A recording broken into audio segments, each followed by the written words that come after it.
Friends, ఇటీవల జరిగిన AP DSC examination complete అయింది కదా. ఎగ్జామినేషన్ రాసిన అనంతరం అభ్యర్థులకు వారి యొక్క స్కోర్స్ చూసుకొని ఉంటారు రెస్పాన్స్ షీట్లలోనే.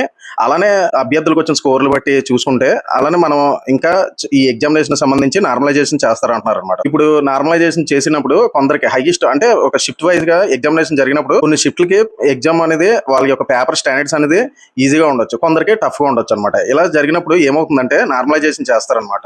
అంటే నార్మలైజేషన్ ప్రక్రియ ఎందుకు చేస్తారంటే ఎప్పుడు కూడా విభిన్న షిఫ్ట్లో జరిగిన ఎగ్జామినేషన్స్ కు ఈక్వాలిటీ ఉండాలని చెప్పేసి అని దీన్ని నార్మలైజేషన్ చేస్తూ ఉంటారు అనమాట, ఈక్వాలిటీ తీసుకురావడానికి. ఎందుకంటే ఇప్పుడు ఇక్కడ ఎలా ఉంటదంటే లక్ ఫ్యాక్టర్ పనిచేస్తుంటది అనమాట ఈ నార్మలైజేషన్ అవ్వకపోతే. ఎందుకంటే ఈజీగా ఉందనుకోండి పేపర్ అనేది, వాళ్ళకి స్కోర్స్ ఎక్కువ చేస్తూ ఉంటారు అనమాట. అలానే పేపర్ అనేది కాఠిన్యత అనేది ఎక్కువగా ఉందనుకోండి, వాళ్ళకి తక్కువ స్కోర్స్ వస్తాయన్నమాట.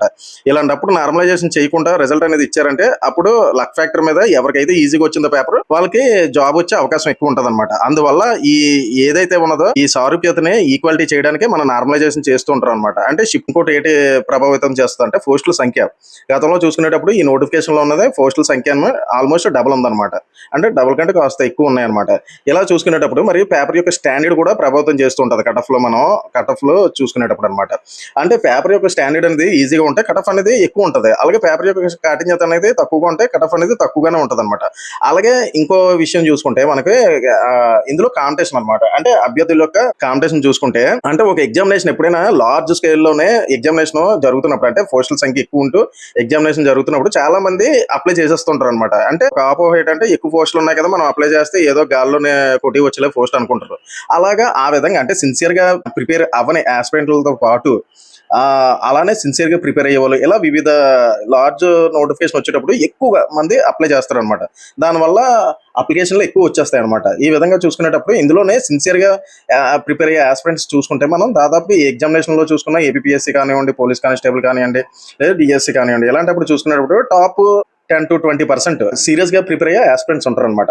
అలానే మిగతా వాళ్ళు ఏమో ఏదో ర్యాండమ్ గా ఎక్కువ నోటిఫికేషన్ ఉంది కదా, మనం పెట్టేస్తే మనకి వచ్చేస్తుంది అనే వ్యూతో అప్లై చేస్తుంటారు తప్ప అది సీరియస్ గా అప్లై చేసే క్యాండిడేట్స్ కాదనమాట. మనం చూసుకునేటప్పుడు కట్ ఆఫ్ ను నిర్దేశించేవి ఇలా విభిన్న అంశాలు ఉంటూ ఉంటాయి అనమాట.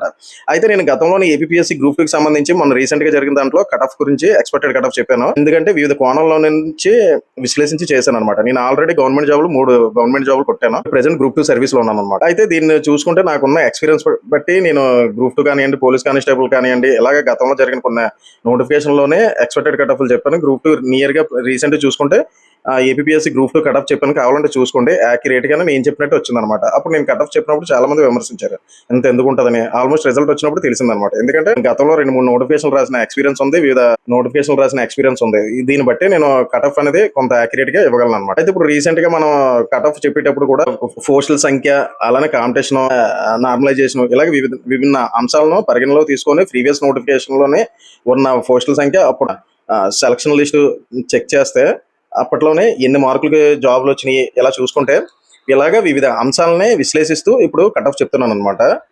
ఆల్మోస్ట్ ఇలానే ఉండొచ్చు ఫ్రెండ్స్, లేదా 2-3 మార్కులు అటు ఇటు అవ్వచ్చు అనమాట. అంతే తప్ప అంతకు మించి వేరియేషన్ అయితే ఉండదని నేను గట్టిగా విశ్వసిస్తున్నాను అనమాట, నాకున్న ఎక్స్పీరియన్స్ బట్టి. అయితే కట్ ఆఫ్ చూసుకుంటే అన్ని జిల్లాల్లో ఒకేలా ఉంటుందంటే ఉండదు ఫ్రెండ్స్, ఎందుకంటే కొన్ని జిల్లాల్లో కాంపిటీషన్ అనేది హైగా ఉంటుంది అనమాట. మనం అలా విశాఖపట్నం ఎటువంటి జిల్లాల్లో చూసుకుంటే తక్కువ కాంపిటీషన్, అంటే తక్కువ స్కోర్ వచ్చిన కొద్ది పోస్ట్ వచ్చే అవకాశం ఏ జిల్లాలో ఉందని చూసుకుంటే చిత్తూరు అటువంటి జిల్లాల్లో ఉంటాయి అనమాట. అయితే ఇక్కడ పోస్టుల సంఖ్య కూడా మెయిన్ ప్రభావితం చేస్తూ ఉంటుంది అనమాట. అంటే పోస్టుల సంఖ్య ఎక్కువ ఉందనుకోండి, కట్ ఆఫ్ అనేది కొద్దిగా తగ్గడానికి అవకాశం ఉంటుంది. అలాగే పోస్టుల సంఖ్య తక్కువ ఉందనుకోండి, కట్ ఆఫ్ అనేది పెరగడానికి ఎక్కువ అవకాశం ఉంటుంది అనమాట.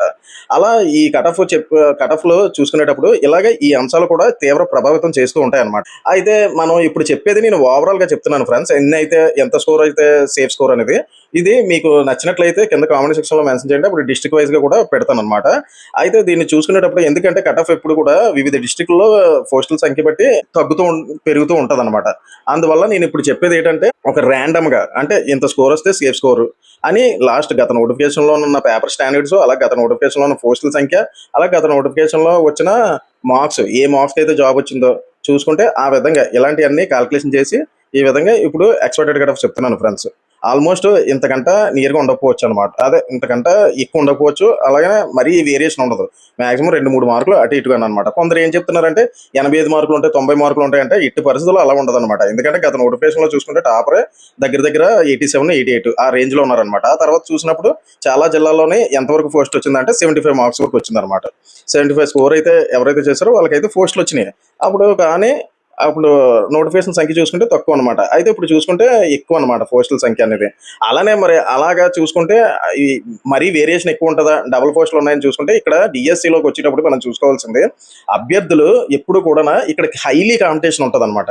అంటే టాప్ స్కోర్ ఎవరైతే వచ్చారో, ఇప్పుడు ఎగ్జాంపుల్ ఒక 87 ఉన్నారనుకోండి టాపర్, దాని తర్వాత 86 ఉన్నారనుకోండి, ఒక్కొక్క మార్క్ మీద డెసిమల్స్ ఉంటాయి కదా, దాని మీదే ఎక్కువ కాంపిటీషన్ ఉంటుంది అనమాట. సింగిల్ మార్క్ మీద 30-40 మంది ఉంటుంటారు అనమాట. ఈ విధంగా చూసుకునేటప్పుడు డిఎస్సి అనేటువంటి ఎగ్జామినేషన్ లో ఫీమేల్ కాంపిటీషన్ కూడా హైగా ఉంటుంది అనమాట. అలానే కొన్ని కేటగిరీలు చూసుకునేటప్పుడు తక్కువ ఉంటుంది అనమాట. కొన్ని కేటగిరీలు చూసుకునేటప్పుడు కాంపిటీషన్ ఎక్కువ ఉంటుంది, మెయిల్ ఫీమేల్ అవునండి. ఏదైనా డిఎస్సి వంటి ఎగ్జామినేషన్ లో చూసుకుంటే కాంపిటీషన్ వెరీ హైగా ఉంటుంది అనమాట. మనం చూసుకునేటప్పుడు సింగిల్ ఇతర ఎగ్జామినేషన్స్ తో చూసుకుంటే ఒక మార్క్ దగ్గర గ్యాప్ ఉంటుంది, మరో మార్క్ మీద ఒక 5-6 ఉంటారు. కానీ డిఎస్సి వంటి ఎగ్జామినేషన్ మనం ఎప్పుడైనా చూసుకుంటే సింగిల్ మార్క్ మీద టాప్ నుంచే మనకి 20-30 మంది స్టక్ అయిపోయి ఉంటారు అనమాట. ఆ విధంగా మీకు పోస్టుల సంఖ్య ఎక్కువ ఉన్నా సరే వేరియేషన్ ఎక్కువ కనిపించదు అనమాట. అంటే మనం కట్ ఆఫ్ కి చూసుకునేటప్పుడు జస్ట్ ఒకే మార్క్ మీద 30-40 మంది ఉంటారు అనమాట. ఆ విధంగా చూసుకునేటప్పుడు పోస్టుల సంఖ్య అనేది ఒక ఓపెన్ లోనే ఒక 500 ఉన్నవండి, లేకపోతే 600 ఉన్నవండి, లేకపోతే 700 ఉన్నవండి. ఇలా ఉన్నా సరే మార్క్స్ వేరియేషన్ అనేది 100 పోస్టులు, 200 పోస్టులు, 300 పోస్టులు వేరియేషన్ ఉన్నా సరే సింగిల్ 2-3 మార్కులు గ్యాప్ ఉంటుంది అనమాట. అంతకు మించి ఎక్కువ ఉండదు. అదే ఇతర కాంపిటేటివ్ ఎగ్జామ్స్ లో చూసుకుంటే అన్ని పోస్టులు కానీ ఉంటే అక్కడ వేరియేషన్ అనేది దాదాపు 10-15 మార్కులు వచ్చేస్తుంది అనమాట. డిఎస్సి వంటి ఎగ్జామినేషన్ లో చూసుకునేటప్పుడు 1-2 మార్కుల కంటే ఎక్కువ రాదు వేరియేషన్ అనేది. ఈ విధంగా మనం చూసుకునేటప్పుడు కట్ ఆఫ్ అనేది ఇలాగ డిఎస్సిలోనే వెరీ హైగా ఉంటుంది అనమాట. అలా చూసుకుంటే మనం యావరేజ్ గా చెప్తున్నాను ఫ్రెండ్స్, ఇంతకు మించి 2-3 మార్కులు అటు ఇటు ఉండొచ్చు తప్ప ఇంతకు మించి ఉండదు అనమాట. మనం చూసుకుంటే టోటల్ పోస్ట్ సంఖ్య చూసుకుంటే అన్ని కలుపుకొని ఎస్జిటి, ఎస్ఏ, ఇలాగ హెడ్ మాస్టర్, పిఈటి ఇటువంటి అన్ని కలుపుకుంటే మనకి 16,347 ఉన్నాయన్నమాట. అలాగే ఓపెన్ లో చూసుకుంటే మెన్నకి 70-72 మార్కులు సేఫ్ స్కోర్ అనమాట. నేను ముందే చెప్తున్నాను 1-2 మార్కులు అటు ఇటు. సేఫ్ స్కోర్ అనేది 70-72. అలానే ఫీమేల్ చూసుకుంటే 69-70 అనమాట. అలాగే బీసీఏ చూసుకుంటే 69-71 మధ్య, అలాగే ఫీమేల్ చూసుకుంటే 66-68 మధ్య అనమాట. అలాగే బీసీబీ చూసుకుంటే 66-67, అలాగే ఫీమేల్ 64-66. అలా బీసీసీ చూసుకుంటే కాంపిటీషన్ తక్కువ ఉంటుంది ఫ్రెండ్స్. ఇక్కడ ఏ డిస్ట్రిక్ట్ లో చూసుకున్నా మిగతా కేటగిరీస్ తో కంపేర్ చేసుకునేటప్పుడు ఈ కేటగిరీలో తక్కువ ఉండడానికి అవకాశం ఉంటుంది అనమాట. ఇలా మనం చూసుకునేటప్పుడు 58-60, అలానే ఫీమేల్ 50-52 అనమాట. అలానే బీసీడీ చూసుకుంటే 70-71, ఫీమేల్ 68-69 అనమాట. అలానే బీసీఈలోనూ కూడా కొంత కాంపిటీషన్ అనేది తక్కువ ఉంటుంది అనమాట. అంటే కొన్ని డిస్ట్రిక్ట్లో ఎక్కువ ఉండొచ్చు, అంటే ప్రకాశం డిస్ట్రిక్ట్ అటువంటివి అనమాట. అలానే కర్నూలు ఈ కేటగిరీలో అనమాట. రాయలసీమ సైడ్ కానివ్వండి, ప్రకాశం ఇటువంటి వాటిల్లో చూసుకునేటప్పుడు బీసీఈకి కొంత ఎక్కువ ఉండే అవకాశం ఉంటుంది అనమాట. అయితే అది మనం చూసుకుంటే 55-55, అలాగే ఫీమేల్ 50-52. అలానే ఎస్సీ చూసుకుంటే వీళ్ళకి కూడా కాంపిటీషన్ కొద్దిగా ఎక్కువగానే ఉండే అవకాశం ఉందన్నమాట. అలా చూసుకుంటే ఇక 53-55, అలానే ఫీమేల్ 50-55 అనమాట. అలానే ఎస్టీ చూసుకుంటే 50-51, ఫీమేల్ 48-50. అలాగే ఈసారి ఎక్కువ ఎవరికి ఎడ్జ్ ఉండడానికి అవకాశం ఉందని మనం చూసుకుంటే ఈడబ్ల్యూఎస్ వాళ్ళకి కొంతగా ఎడ్జ్ ఎక్కువ ఉండే అవకాశం ఉందన్నమాట. వీళ్ళు చూసుకుంటే 55-56 మార్కులకి, అలానే ఫీమేల్ 50-52 వరకు ఉండొచ్చు అనమాట. అలానే ఇప్పుడు ఎస్సీలో చూసుకుంటే కొన్ని కేటగిరీస్ ఇప్పుడు వర్గీకరణ చేశారు కదా, వర్గీకరణ చేసినప్పుడు వీళ్ళని గ్రూప్ 1, 2, 3 కింద డివైడ్ చేశారు అనమాట, 3 గ్రూపుల కింద. ఈ గ్రూపుల్లో చూసుకున్నప్పుడు గ్రూప్ 1 చూసుకుంటే వీళ్ళు క్వాలిఫై అయినా జాబ్ రావడానికి అవకాశం ఎక్కువ ఉంటుంది అనమాట, ఎందుకంటే అక్కడ లో కాంపిటీషన్ ఉంటుంది అనమాట. అలానే బీసీబీ అదే గ్రేడ్ 2, 3కి చూసుకుంటే కొంత ఎక్కువగా కాంపిటీషన్ ఉంటుంది అనమాట ఎస్సీస్ లో చూసుకునేటప్పుడు. అలాగే నా యొక్క కంటెంట్ కానీ మీకు నచ్చినట్లయితే లైక్ చేయండి, షేర్ చేయండి. అలాగే మన బీఎస్కే బ్లాగ్స్ తెలుగు అనే ఛానల్ని సబ్స్క్రైబ్ చేయండి ఫ్రెండ్స్, చేయించండి friends. Thank you so much.